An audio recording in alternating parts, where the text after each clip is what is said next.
Sinekuni nonke.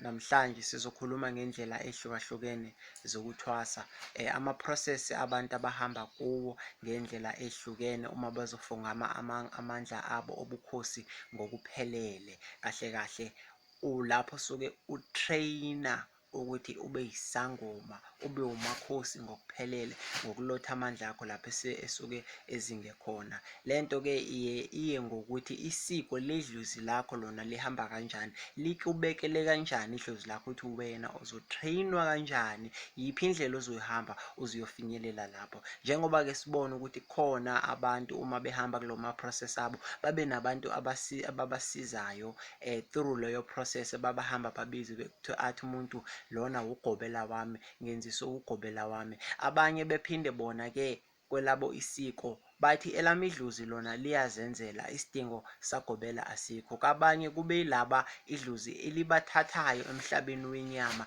libase emhlabeni womoya lapho elizofike lona lizitrainele lona ngokwalo. Yilaba ke labo kuthiwa umuntu uhambe namanzi, uhambe nolwandle, udukile ehlathini noma umenzile esidakini, mase kutholakala noma kufika isangoma noma kuyehlola kuthiwa cha, umntanakho noma ubani noma umabani akalimalanga la khona, uthathwe yidlozi lakhe, ilona leli elimthathile lahamba layomhunga ke manje layomkhuphula amandla akhe ukuthi abe yisangoma ngokuqotho. Ngakho ke inkulumo yethu yanamhlanje ke i-based kulezo zinga ngokuhlukana kwazo namasiko wazo, sizokhuluma ngazo ngokuzi-understanda kangcono nangokuzilanda kangcono. Ngaphandle ke ukuchitha isikhathi asingene endabeni yethu. Lento ke iqala lana. Sonke isangoma sinedlozi eliphila kusona, idlozi leli eliyiwuwe nawo oyilona. Uma kukhishwa amagama athi idlozi lakho akusoze ulibaleke ngisho ngawo yiphi, ingoba idlozi lakho liwuwena nawe uyilona. Ngamanye amazwi isoul yakho nesoul yalo liyinto eyodwa. Le dlozi leli sizalwa nalo libe selihlale lithule kuwena until kuze kufike isikhathi sokuthi wena ke manje uqala i-training yobungoma, noma selibona lona ukuthi okay se-ready ke manje sengakwazi ukwenza into owayizela lo kulo mhlaba. So leli dlozi eliphila kuwena lizoqala ke manje likuvezele amaphupho, likuvezele ama-visions, izinto ezikhombayo ukuthi cha phela wena ufana nalaba, wena unedlozi, wena uzohamba ube yisangoma, noma sithi wena uyisangoma. Ngamanye amazwi into oyizele kulo mhlaba wena phela ubungoma. Ngakho lizokuvezela iy'kole, likuvezele konke lamaphupho akhomba ukuthi wena ulokhuzana, unesipho, uzohamba ube yisangoma. Lokhu ke mase kwenzekile, leli dlozi leli ngenxa yokuthi nje likwena aliphelele, usho iminzi lona emele lidumise injini khona uzokwazi ukuthi ubukhosi bakho kuphelele. Phela wona uzalwe kulo mhlaba kodwa amandla akho bengaphelele. Manje uma ufika kulo mhlaba ila amandla akho kumele uwaphelelise khona, ingakho sigijima endaweni yentwaso. So leli dlozi ngenxa yokuthi lona alinawo amandla, or nawe awunayo i-knowledge, kumele likhombise amaphupho, understand ukuthi ithini, noma likhombise imithi ungayazi, kumele likhombise izinto eziningi zobungoma ungazazi ukuthi isithini. Ilapho ke manje elizokuthatha likuse emntwini. Phambilini likwenze lokho lona qale ligijime kuqala liyosesha kulezo zindawo ukuthi kume kanjani, izinto zihamba kanjani, bese ke lona likuse lapho. Ngakho ke ungenzeka ugobelo wakho umbone ngamaphupho, noma uquleke vele litheke uvuye uvuka lapho, noma kwenzeka ukuthi uyohlola mhlambe kudala kade uhamba indawo uwenza izinto lesifo esikona singalapheki, livele likhulume kuphakame lona kube lona elisho lithi thina into esizele lana intwaso. Ake sibuze, ake sikhulume le ndaba ke manje, kutheni leli dlozi likumele likuse kugobela, kutheni lingazenzeli lona ngokwalo. Njengoba kade sesichazile ukuthi leli dlozi eliphila kuwena ke elizifihla kuwena sonke lesikhathi laze laziveza until ke manje mase kufika isikhathi sokuthi wena iba umungoma. Ngamanye amazwi njengoba kade sesichazile, alikwazi ukukuchazela izinto, noma lingazichaza ngoze uzi-understand, and kwezinye izindawo alikwazi ukufinyelela kuwena through amaphupho akho kahle, ekuchaza ukuthi lapho kuzodingeka isandla khona somuntu. Lapho ke uma ufika kugobela nje lizokusa kugobela, ugobela uzokwazi ukukhipha konke ukungcola okomhlaba, ubese wona ulungele ke manje ukuthi ungangena edlozini. Uma sawungena edlozini ilapho ugobela ekumele akuxoxe amakhambi lana azohamba ahlangane axhukanise ukuhlangana kwakho nedlozi leli esuke liphila kuwena. Uma le dlozi eseliphila kuwena mese li-right ke manje mese ipower yalo nawe ixhumana kahle, ilapho ke manje elizoqhubekisa ke manje lithi lifuna ikhambi elithizeni. Le khambi elithizeni ilona ke manje elizoba u-connection nalamadlozi la ke manje esuke wena kumele uyowalanda amandla akho kuwona. Sizowachaza ke la madlozi ukuthi madlozi maphi and ame kanjani. Nje silichazele leli ukuthi uzalwa nalo, phila nalo. Umuntu nomuntu unesizingi sakhe la kumele khona alanda amandla akhe, which means unendawo lapho idlozi lakhe esuke lihleli khona, echaza ukuthi since manje wena usentwaseni noma yonke into oyenzayo kumele uyoyidlulisa lapho kuleyo ndawo. Le ndawo ifana nokomkhulu kwedlozi lakho, ilapho idlozi lakho esuke lihleli khona. Ngakho leli dlozi leli esuke lihleli khona lizoziveza kanjani ukuthi likwephi indawo? Lizoziveza ke kuwena ngamaphupho. Ngabe wena unenkinga njalo yokuphuphisa elwandle noma uphuphisa emfuleni noma uphuphisa ehlathini noma ngabe uphuphisa entabeni, yilapho ke idlozi lakho esuke lizinze khona. Ngamanye amazwi lizama ukukukhombisa ukuthi likwephi indawo. Enye sikhuluma ngengxenye yedlozi lakho leli ozothi molanda amandla akho aphelele khona. Ngakho ke suke likukhombisa lona ukuthi likwephi indawo, lizinze kweyiphi indawo, ngale ngathi liziveza kuwena emaphupheni. After ke manje mosodlile lamakhambi ke leli eliphila kuwena, connection wakho nalo sowuqondile manje ucacile, lizokwenza ingxumano phakathi kwakho nala madlozi. That's why uma likhombisa ukuthi lona lizinziphi, ugobela ikhambi elilandelayo omele alakhe, kumele ugobela akhe ikhambi elilukhuzile elinensila yalowo mfula, yalezo zihlahla noma eyalelo lwandle. Nawe futhi ukuze idlozi lakho libe active, liqale ukuthi lisebenze kahle, ugobela kumele ahamba ayokudlulisa lapho. Ngabe le idlozi lakho noma leso sithunywa sakho sisempophomeni, noma uzomele ukufaka emanzini, noma uzomele ukubhabhatisa ngolwandle, khona u-connection between wakho nalelo dlozi uzoba strong ngale ndlela exakayo. Ngisho nekhambi nje kade sesichazile, kumele alixube nawo nalowo manzi noma lelo lwandle noma lezo zihlahla, khona u-connection between wakho nedlozi lakho uzoqala ube strong. Lokho mase u-connection mase ulungisiwe, lizoqala ke manje le dlozi likuvezele izinto eziningi, izinto ezihlukile. Sikhuluma wona amabhayi, sikhuluma wona buhlalo, sikhuluma zonke lezi zinto, amashobe, izikhali zobungoma, zonke lezi zinto ongazicabanga. And lento iyi-process, so the time wenze yokuqala uyiqede lizoveze enye. Ngalapho ke intwaso seyiyahamba ke bakithi, intwaso seyiyalandela. Ugobela makangakuhambeli phambili ngoba once wakuhambela phambili izinto zakho uyazimosha. Ugobela kumele akulandele ngomuva, which means ugobela kumele alande inhlobo yonke yama-instructions anikwa idlozi lakho, because idlozi lakho lizoninikeza indlela ninogobela ukuthi kumele nihambe ngeyiphi indlela khona nizokwazi ukufinyelela lapho idlozi lakho elidinga ukuthi lifinyelele khona. Once ugobela wathini ikhambi elinjele angilazi nokulazi, asilidle la ekhaya, ugobela sisidla ikhambi elithizeni, ugobela siyakuvala. Once wavezelwa amabhayi veze izinto ezithizeni, ugobela wathi thina sizigqoke lezi zinto la ekhaya kulona isiko lala ekhaya, nalapho futhi ugobela wakho siyakuvala. Akumele ugobela aqhamuke nento yakhe ekhanda or asebenzise indlela yena awathwasa ngayo, athi nawe uzokuthwasisa ngayo, or adlise amakhambi afanayo yena nawo wakhe awadla. Uyakumosha because idlozi lakhe lakho naye elakhe, which means isiko ledlozi lakho ngeze lifane nedlozi lesiko lakho. Yebo, lento ihamba imoshakale, ubone kwezinye indawo izangoma ezingu-9 ezigqokela amabhayi afanayo, yonke into ifanayo. Labo bantu bamoshekile, bamoshwe ngenxa yesimo senkani nokwenza izinto futhi ke bakithi. Leyo phinde ibe inkinga khona, wenza izinto ungazi-understand, because ngeke izangoma zibo-9 bese ungitshethi ziphela ngesiko elilodwa. Lezo zangoma zisebenzise ilokhuzana, idlozi elilodwa, unless mawuthe labo bantu uyabathwasisa, wabavala amadlozi abo, wabafaka izizwe, wabafaka konke lokho ngcolo. Umntwana womuntu azitshethe kukhuphuka idlozi noma khuluma idlozi, kanti cha sekukhuluma lezi lwane ozifakele ekhambini lakhe. Ayenzeki nje into enjalo ukuthi izangoma zibe u-9 zibe u-8 noma zingaba ngahlele zizohlukana zibe mabhadubhadu, because amasiko abo akafani. Ngakho-ke into esizama ukusho, mise idlozi lakho liqala lapho lisebenza, liziveza as wena wenza ulandela lamasiko noma ulandela lezi zinto esuke likuvezela zona, into asuke lapha iyaqhubeka. And mese likuvezela ubuhlalo nale-ke ibaluleke kakhulu bantu benkosi, mese likuvezela ubuhlalo idlozi lakho. Ake siqale kubuhlalo obumhlophe nobuhlalo obumnyama.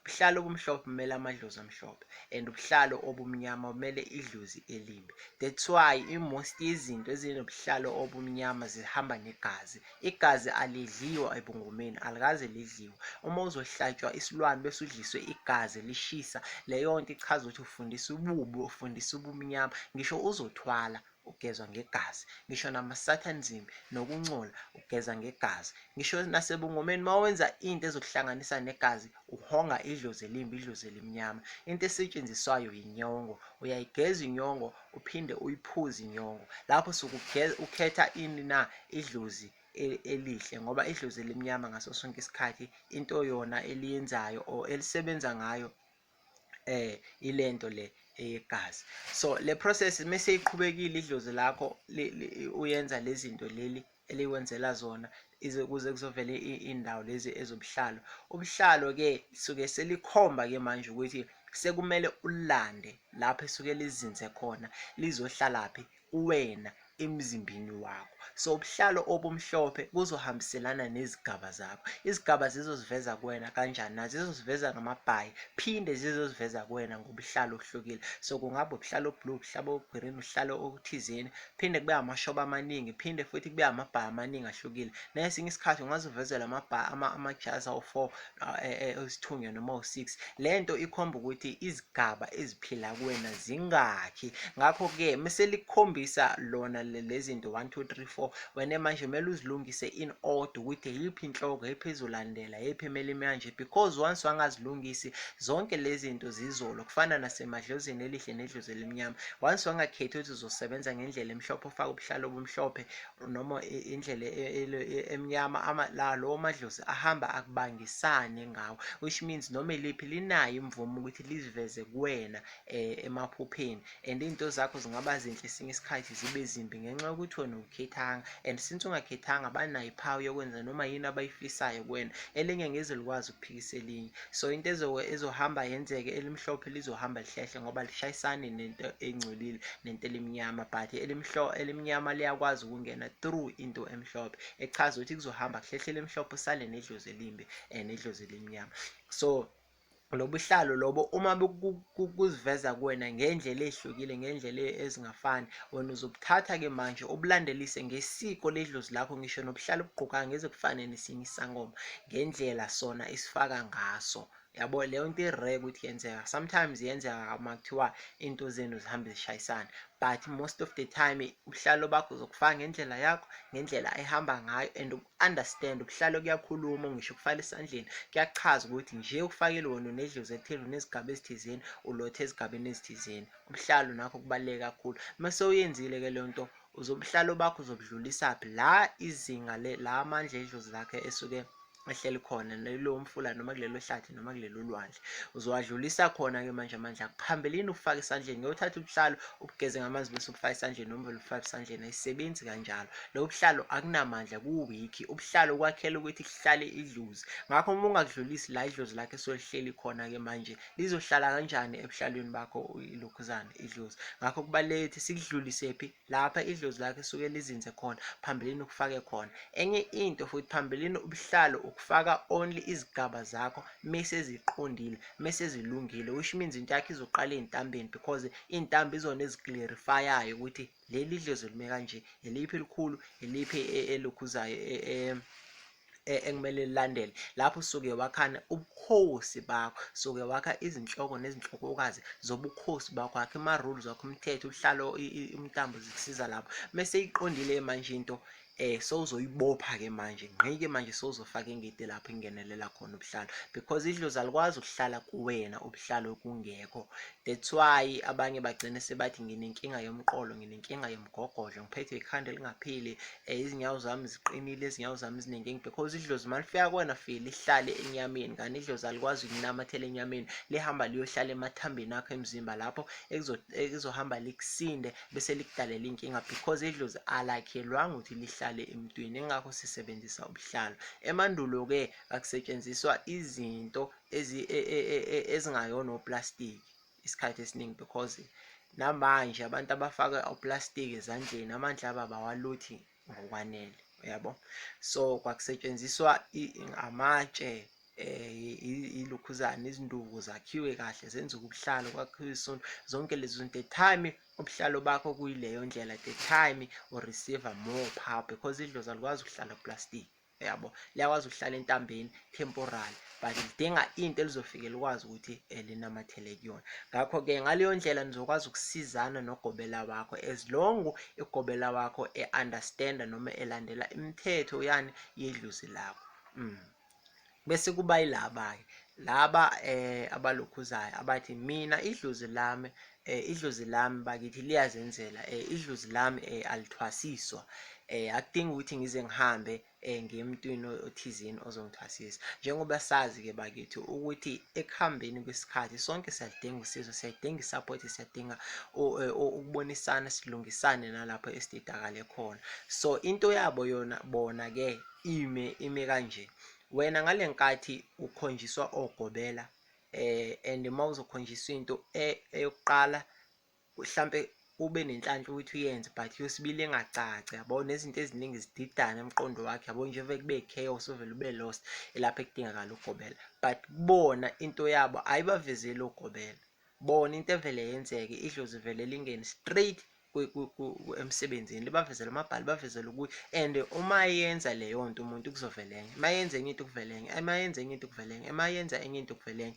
Bona-ke suke bezalwe u-connection between idlozi labo leli esuke liselwandle noma emfuleni noma ulapha, suke u-connected, yabo. Laba abanye suke ungekho connected, so kukhona problem ekhona for connection, ingakho kudingakala ugobela ukuthi aclarify leyo ndawo. But bona suke bezalwe be-connected nalowo madlozi lawo. So bona into eyenzakalayo ukuthi uma bezenza lezo zinto, after bezenza kwenzakala ezinye and ziyacaca futhi, and uma kuthiwa bayaqhubeka bazogcina bezithwasisa bona ngempela.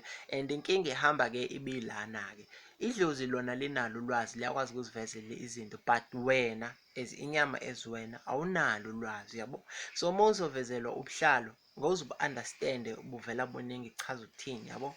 Uveza amabhayi amaningi, uvele ungazi uzokhetha eliphi, kuvela amakhandlela amaningi, kuvela izinto eziningi, yabo. Ugcine kanye nawe sowudideka-ke manje, ugcine sewuhamba ubuza into ethile ichaza ukuthini, into ichaza ukuthini.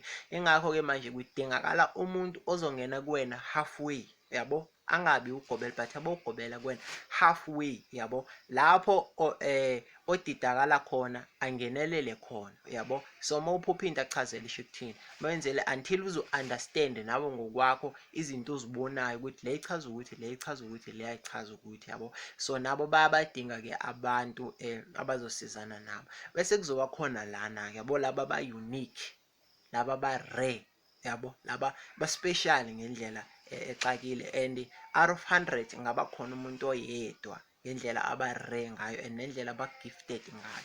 So bona into yabo yenzeka kanje, leli dlozi leli bazalwa bona, leli dlozi elikubona li-active, into yokuqala leyo, leli esikhuluma ukuthi likuvezela ulukhuzana. Ima ngicele khona indaba engifuna ukuyicacisa, ke siphinde imuvi ekugcineni, le dlozi leli sithi uzalwa nalo, uzalwa nalo, leli elikhombisa izinto, likhombisa amabhali, likhombise nogobela, zonke lezo zinto. Leli dlozi leli ozalwa nalo kuyenzeka sometimes uzalwe nalo lingekho active. Ndlelani na? Li-connected nawe, but not 100%, yabo. Kuhleli kuzoba khona iy'nkinga. So into elizoyenza lizozama ukukhombisa izindlela zokuthi idlozi unalo because umsebenzi walo lewo, and uma kuthiwa uyahlolwa ivele leyo nto, hhayi ubani bani unalo idlozi kathini kathini, but lingakukhombisi ukugobela, yabo. Lingakukhombisi izitebhiso omele uzinyathele ukuze ukwazi ukufinyelela la ekumele uye khona kulo muntu omele akuthwasise, yabo. So inkinga yaleyo nto, idlozi lakho lidinga i-boost, lidinga ipower, ngamanye amazwi. La kumele-ke manje uhambe uye la suke lizinze khona, wenze imisebenzi thizeni ekuthiwa yimvumadlozi ezokwazi ukunika amandla idlozi lakho leli ozalwa nalo ukuthi libe active kahle, likwazi ukukuvezela ogobela nezinye izinto. Ngicele-ke siphindele ngale futhi endabeni yethu nje kancane le kade sikhuluma ngayo. So laba engithi ba-unique laba aba-special bona bazala be-gifted ngale ndlela eyisimangaliso, but ngizoyichaza bona leli dlozi leli esikhuluma ngalo bazalwa li-active 100% and naleli linye li-connected 100%. Into bona ebenza be-on top yile, so bona uma bevezelwa njengalaba abanye yabo, mhlawumbe uvezela ubuhlalo, uvezela izinto ezithizeni, kukhona idlozi within bona elinika i-knowledge wena ophila ngokwenyama ukuthi ubuhlalo obuthile kuchaza ukuthi nokuthi nokuthi nokuthi nokuthi nokuthi kusebenza, lichazele yonke into ongayicabanga ngobuhlalo. And ungakazi utshene umuntu, ungakazi uyifunda, ungakazi uyibone indawo leyo nto, nangempela uma uyenza leyo nto yenzeka, ngisho utshela abanye, ngisho usiza abanye, leyo nto yenzeka. Lichazele izinto eziningi, like ayikho into onguze uyazi or ungayi-understand ngobukoma. Uzocabanga okay, ibhayi mhlampe limele ukuthini, lizofika lichazele le dlozi. Mhlampe ishobe limele ukuthini, lizofika lichazele le dlozi. Njengoba ngisho ukuthi li-unique and bona bayakwazi ukuzithatha from nothing bazise on top. And bona into yabo bona mebenza i-training bathathe isikhathi eside kakhulu, more than 6 years ukuya ku-8 years makuthiwa bayathwasa, because badalelwe ukuthi babe ama-leaders entweni esuke bebe iyona. So ngoba njengoba ngisho ukuthi bahluke kakhulu, ba-unique ngendlela esimangaliso and ba-gifted ngendlela yabo, but indlela yabo or i-process yabo bona i-difficult ngendlela esimangaliso ukudlula zonke le ndlela ezikhona zentwasa ebungomeni. Bese sidlulele phambili, sike sakhuluma ngalaba-ke esithe kubona bayalukhuza, ba-abantu ekuhambe idlozi labo libathathe libase elukhuzini, libathathe lizenzele lona, lizitrainele bona ngokwabo. Le nto-ke yenzeka kanjena-ke. So leli dlozi esithi uzalwa nalo, 1 suke nalo li-active, naleli elingale esayidini elingale suke li-active. And enye into, leli eliphila kwena naleli elingale suke li-connected. Yabo le nto engisho. So uma li-active and li-connected, leli ozalwa ngalo naleli ozala elingale esingeni sakho, ayakwazi ukuthi athole indlela yokuthi axhumane, akhe link, akhe indlela between umhlaba womoya nomhlaba wenyama, yabo. So that's why vele likuthathe straight from lapho suke uya khona lihambise kule ndlela lesuke bayakhile, lapho uyotrainwa khona, lizenzele lona everything, uyobuya nakhona so wena so right. But still nakhona uyamdinga umuntu ecaleni bakithi, yabo. Udinga umuntu, bakukhethele isangoma thizeni, bazikhethela bona-ke lapho. And uma selikuthathile uzohamba kufika umuntu, uma ifika lo lesangoma sesho sethi cha, ubani sebemthathile, ubani uyothwasa manje, uzobuya kanje kanje kanje, kuzodinga kanti ethi uma sewuzophuma futhi sizobuya lesangoma. And mase uphumile lesangoma uzosebenzisana naso, ngithi ngicabanga ukuthi izinyanga, because wena uzale kulo mhlaba wazi nje izinto zomhlaba ezingekho necessary, yabo. Then lakuthatha lokufundisa different things-ke manje, yabo, obongazi-understand or ongazazi ezobungoma nezomoya. So uzobuya ngale wazi izinto ezomoya kakhulu, but uma ufika ngala uzodinga izinto zenyama futhi, yabo, ezobungoma, yabo. So that's why bazokukhonektisa nale dlozi ukuthi ukwazi ukuxhumana nalo. Sengikhuluma-ke imithi isikhathi esiningi, because bangakunika imithi but eminye imithi eminingi uzoyidinga kulo ophila ngokwenyama. So wonke umuntu uyalidinga idlozi, because nalaba abanye engimsho esithi ba-gifted kakhulu, nabo still futhi ekuzalweni nabo kwabo kuyazifanela ekwenzeni kwabo izinto, nabo bayathathwa, ayibo, bayazenza lezi zinto, but ekugcineni at the end of the day ukuze bakwazi ukusebenzisa imithi ejulile ngendlela esimangaliso, badinga umuntu osene-experience yemithi, isangoma esesongungumbala esidala. And bona into eyenzekelayo, bona most of the time bafundiswa imithi eyokulapha, yabo. So manje mase bangena emithini yokucupha, imithi yokwenza izinto la bazohamba bazodinga-ke leso sangoma leso, yabo. And futhi enye into, bayakwazi bona ukuthi uma eyile ehlathini umuntu afike abone umuthi angakaze awubone phambilini, limchazele idlozi lo muthi wenza ukuthi nokuthi nokuthi. Uyakwazi ukufunda umuthi ngokuyibamba impande ayibheke kanje, uyayazi le mpande ngale nkathi eyibhekile idlozi lizosensa ipower yale mpande bese limchazela ukuthi lo wenza ukuthi nokuthi nokuthi. Njengoba ngisho ziningi izinto abayizimangaliso aba-gifted kuzona. So inkulumo yethu-ke yanamhlanje bengalokho. Sibonga kakhulu ngokuthi kulabo ababukelile, iyophinde ibonane-ke ngosuku elilandelayo. Bekuhle.